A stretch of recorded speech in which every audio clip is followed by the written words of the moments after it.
I think one of the biggest things that I saw was a difference in people coming to plastic surgery who were healthier minded, a bit more athletic, not so sedentary, and purposeful in their nutrition, versus the people who just came in and wanted the doctor to fix all of their mess ups in their body. There was a huge difference in how they healed. There was a huge difference in how their fascia and scar tissue responded.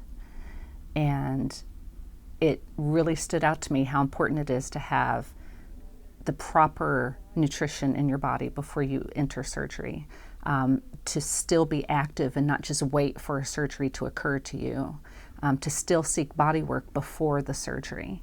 And those things, just those three things in alignment, created a far faster recovery and more of a lasting, less affected, less intrusive scar tissue that then limits so much of your daily life through pain, mostly just through pain.